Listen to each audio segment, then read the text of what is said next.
So you know the figure 8 wrist roll, right? Figure 8 wrist roll is we're spinning with our right hand if we're going counterclockwise. Every time it hits 12 o'clock, we cross over. Remember? This is our figure 8. Every time it hits 12 o'clock, you cross over. The wrist roll part is every time it hits 6 o'clock, we do a wrist roll.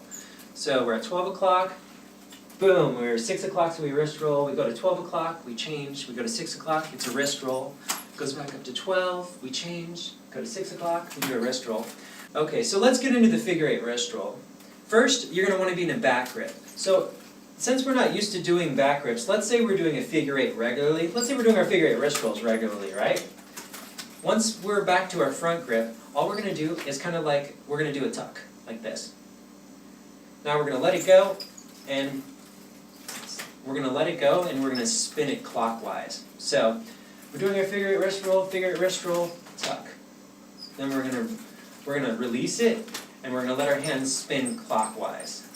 Once that happens, we're going to do a wrist roll so we have it in a back grip. There's a lot of ways we can actually do it. I mean, we can do it from rips too, right here, and we're in a reverse grip as well. But for now, I'm just trying to find a good transition point, and I think the best one right now is to use the clutch, since you know it, and then to pull it back out, and then you're reversing the direction of the spin so you can wrist roll it. Now, once we're in a back grip, you remember the idea of a reverse figure 8 wrist roll is every time it hits 6 o'clock, it crosses over to the other side. So 6 o'clock, crosses over. Cross. Cross. Cross. Every time it's 6 o'clock, it crosses over. That means, obviously, the reverse, every time it hits 12 o'clock is when we do a wrist roll. So, we do the clutch, we reverse our spin, we do a hand roll, and the very first thing, and this is actually probably the hardest thing, is our pinky finger is now leading. So we're going to slash up like this. Once we hit 12 o'clock, our hand is going to wrist roll. Now we're in a front grip. It's going to come down, it's going to slash up, and once we hit 12 o'clock, it's going to wrist roll back into a back grip. The most awkward part is the part that I'm starting with. I figure that way you can just work this. Because once we're in this grip, the slash, as you look, kind of looks a little bizarre. It kind of looks like you're leading with your pinky finger upwards, like that. But as we do that, it's actually a really seamless transition straight into that wrist roll right there. So, clutch, spin, here.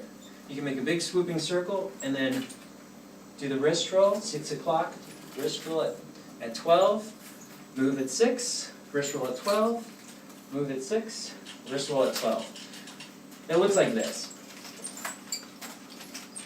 Now I think I almost always add an extra beat to all of my wrist rolls. So if you see me go beat and then do a wrist roll, you don't have to do that, I just prefer it.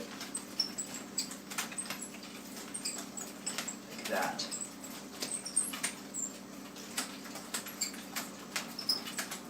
So, here's something nice that you may have noticed then.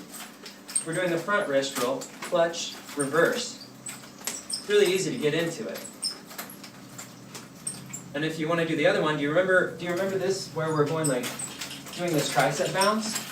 If you're doing the reverse figure 8 wrist